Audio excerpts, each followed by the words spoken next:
بسم اللہ الرحمن الرحیم، السلام علیکم ورحمۃ اللہ۔ 23 مارچ کو آصف علی زرداری کو بطور سپریم کمانڈر تمام کے تمام فوجی پریڈ کے اندر شرکت کرنی ہوتی ہے، لیکن اس بار جو 23 مارچ گزری ہے اس میں اسٹیبلشمنٹ کی جانب سے، فوج کی جانب سے کلیئر کٹ ڈائریکشن موجود تھی کہ ایک تو آصف علی زرداری کسی بھی فوجی پریڈ کے اندر شرکت نہیں کرے گا، اور دوسرا کوئی بھی ایسا ایونٹ منعقد نہیں کیا جائے گا اسلام آباد کے اندر یا کسی بھی جگہ پر جس میں آصف علی زرداری موجود ہو۔ ایک کلیئر کٹ ڈائریکشن نظر آئی، اور بعد میں اس کا اظہار جو ہے وہ ٹی وی چینلز کے اوپر نظر آیا۔ ایک تو عید کی وجہ سے آصف علی زرداری کو یہ موقع مل گیا کہ وہ اسلام آباد چھوڑ کے اپنے جو علاقہ ہے، اپنے جو آبائی شہر اور آبائی گھر ہے نوڈیرو کے اندر یا لاڑکانہ کے اندر، وہاں پر اس کو جانا پڑ گیا، اور وہیں پر ہی 23 مارچ کی تقریب منعقد ہوئی۔ وہاں پر آصف علی زرداری نے ایک تھانے کے اندر جا کے وہیں پر اس نے فلیگ ہوسٹنگ کیا، وہیں پر اس نے پرچم کشائی کی، وہیں پر اس نے تقریب منعقد کی، وہیں پر اس نے پریڈ کا معائنہ کیا، اور وہیں پر اس نے جو سلام یا گارڈ آف آنر لینا تھا وہ سلامی لی، اور وہیں سے وہ گھر چلا گیا۔ لیکن اسلام آباد کے اندر، راولپنڈی کے اندر جو فوجی پریڈ ہوئی اس کے اندر شرکت نہیں کی، نہ اس کو بلایا گیا، نہ دعوت دی گئی، اور یہ انٹینشنلی یعنی نیت کے طور پر آصف علی زرداری کو وہاں پر کھولنے کیا گیا۔ اس کے پیچھے وجہ کیا؟ یہ جو ساری کہانی بتائی گئی ہے اس کے پیچھے وجہ یہ ہے، بہت بڑی وجہ۔ آپ ذرا امیجن کریں کہ وہ صدر ہے، سپریم کمانڈر ہے، تمام کی تمام فورسز سپریم کمانڈر کے صدر کے ماتحت ہیں، انڈر ہیں، اور حالت یہ ہے کہ اب کسی بھی فوجی پریڈ کے اندر اس کو نہیں بلایا جائے گا۔ اس کے پیچھے وجہ یہ ہے کہ اس وقت اسٹیبلشمنٹ کے ساتھ آصف علی زرداری کے معاملات بگڑ چکے ہیں، اور یہ جو بگاڑ آیا ہے، آلریڈی ان کے جو تعلقات ہیں آپس کے اندر، جو معاملات ہیں، وہ چاہے موجودہ گورنمنٹ کے ہوں، شہباز شریف کے ہوں، یا پنجاب گورنمنٹ کے ہوں، یا آصف زرداری کے ہوں، وہ اسٹیبلشمنٹ کے ساتھ جو معاملات ہیں وہ اتنے بہتر نہیں ہیں۔ لیکن زوال تب آتا ہے جب ایران کے حق میں یا آیت اللہ خامنائی کے حق میں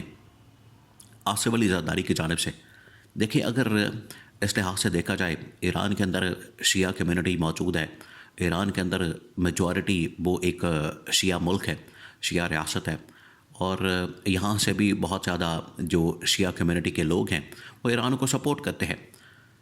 اور اسی وجہ سے آپ دیکھیں کہ یہاں پر بہت احتجاج ہوا جب ایران کے اوپر حملہ کیا گیا، تو یہاں پر بڑا زبردست قسم کا احتجاج ہوا۔ امریکی جتنے یہاں پر پاکستان میں قونصلیٹ ہیں یا سفارت خانے ہیں ان کے باہر احتجاج کیا گیا۔ اس کے اوپر فیلڈ مارشل نے بڑا سخت قسم کا رد عمل بھی دیا تھا کہ اگر کسی نے ایران کو سپورٹ کرنا ہے، ایران کی حمایت کرنی یا ایران کے لیے احتجاج کرنا ہے، تو وہ پھر پاکستان کو چھوڑ جائے، وہ پھر ایران میں چلا جائے۔ تو یہ اسٹیبلشمنٹ کا سٹانس تھا، وہ چاہے امریکہ کی وجہ سے، ویسٹ کی وجہ سے، یا عرب ممالک کی وجہ سے، وہ ایک الگ ڈبیٹ ہے۔ لیکن جب اسٹیبلشمنٹ کی جانب سے ایک ریاستی سطح کے اوپر یہ سٹانس آ گیا، تو آصف علی زرداری کی جانب سے آیت اللہ خامنائی پر، اس کے بعد علی لاریجانی کی شہادت کے اوپر یا ان کی ہلاکت کے اوپر ایک بیان جاری کر دیا گیا جو کہ ان کے حق میں تھا۔ یہ وہ وجہ بنی آصف علی زرداری کے اسٹیبلشمنٹ کے درمیان بون آف کنٹینشن کی، اور دونوں کے درمیان جو تعلقات ہیں وہ بگڑ گئے، کہ آصف علی زرداری یا ایوان صدر ریاست کا ایک پلر ہے، اور پوری جو ریاستی حکومتی مشینری ہے یا پورا جو اس کا ایک سسٹم ہے اس کا ایک اہم ترین پلر ہے۔ اس کے اندر اگر ایک پلر کی جانب سے یہ ایران کے حق میں بات کی جاتی ہے جبکہ پوری ریاست دوسری جانب کھڑی ہوتی ہے، تو اختلافات پیدا ہو جاتے ہیں۔ یہی جو وجہ بنی اسٹیبلشمنٹ اور ایوان صدر یا آصف علی زرداری کے درمیان اختلافات کی، کہ آصف علی زرداری نے کیوں ایران کی حمایت میں یا پھر آیت اللہ خامنائی اور علی لاریجانی کی حمایت میں کیوں ٹویٹ کیا، یا کیوں پیغام دیا، یا وہاں سے کیوں سٹیٹمنٹ جاری کی، انہوں نے کیوں بیان دیا۔ اس کے بعد پھر آصف علی زرداری کو تمام تر جو فوجی تقریبات ہیں، تمام تر اس حوالے سے جو ایونٹس ہیں، اور اس میں جو پہلا ایونٹ لگا ہوا تھا وہ تھا 23 مارچ کا. تو 23 مارچ کے موقع پر آصف علی زرداری کسی جگہ پر آپ کو نظر نہیں آیا. یہ ہے جو پچھلے تقریباً کوئی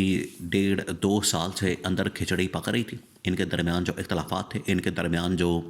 ایک دوسرے کے اوپر تحفظات تھے، اور جو ان کے معاملات بہت زیادہ اندر کھاتے بگڑ چکے تھے، اس کا اظہار اب کھل کر دیا گیا ہے. اور یہ حکومت کے لیے بڑی پریشان کن بات ہے، گورنمنٹ کے لیے بھی، موجودہ اتحاد کے لیے بھی، نون لیگ کے لیے بھی، پیپلز پارٹی کے لیے بھی ایک بڑی پریشانی کی بات ہے. کیونکہ آلریڈی اسٹیبلشمنٹ ان کی کارکردگی کے اوپر، ان کی پرفارمنس کے اوپر، ان کی جو ٹوٹل اس وقت اوور آل پرفارمنس ہے پچھلے تقریباً کوئی 3-3.5 سال سے، وہ اتنی اپ ٹو دا مارک نہیں ہے. اس کے اندر پرفارمنس دنیا کے سامنے ہے، اور اتنی پور قسم کی پرفارمنس جس کی وجہ سے پاکستان کے اندر تباہی اور بربادی ہر محاذ کے اوپر، چاہے اکنامک ہو، پولیٹیکل ہو، ایون کہ ڈپلومیٹک، عالمی سطح کے اوپر بھی پاکستان کی کوئی سٹینڈنگ نظر نہیں آتی. یہ اسٹیبلشمنٹ آلریڈی گورنمنٹ کو بتا چکی ہے کہ آپ کی پرفارمنس، اور یہ ایک بار نہیں، 2 بار نہیں، کئی بار، 6 مہینے کی، 4 مہینے کی، 5 مہینے کی ان کو ڈیڈ لائن دی جاتی ہے. آخر کار اب معاملات پوائنٹ آف نو ریٹرن کے اوپر آ چکے ہیں، جہاں سے واپسی ناممکن ہے. اور اب یہ حالات بنا دیے گئے ہیں کہ اب سپریم کمانڈر کو، آصف علی زرداری کو، صدر کو کسی بھی فوجی پریڈ کے اندر شرکت کا کوئی دعوت نامہ، کوئی انویٹیشن، کوئی اس حوالے سے شرکت کرنے کے لیے یا ان کے لیے کوئی خصوصی پریڈ، فوجی پریڈ وہ نہیں ہو رہی. آپ ذرا امیجن کریں کہ یہ سپریم کمانڈر کا حال ہے، جب انہوں نے خود ہی سارے اختیارات، تمام کی تمام پاورز، تمام کی تمام اتھارٹیز وہ فیلڈ مارشل کے یا CDF chief of defence forces کے، اب تو وہ ایک قسم کے سپریم کمانڈر بن چکے ہیں، کیونکہ تمام کی تمام فورسز ان کے بطور CDF فیلڈ مارشل کے اندر آ چکی ہیں. تو یہ جو سپریم کمانڈر آصف علی زرداری کی جو ایک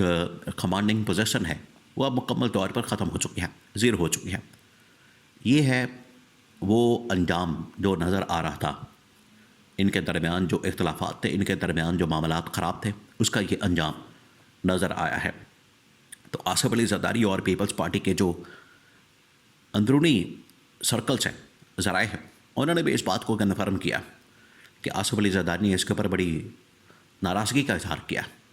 کہ مجھے یہاں پر پولیس سے، مجھے یہاں سے جس طریقے سے، ایک تو اسلام آباد سے نکالا گیا، کسی پریڈ کے اندر شرکت کی دعوت نہیں دی گئی، نمبر 2 جس طریقے سے پولیس سے سلامی لینی پڑی، گارڈ آف آنر لینا پڑا 23 مارچ کے موقع پر، اس سے زیادہ ذلت اور رسوائی والی بات نہیں ہو سکتی.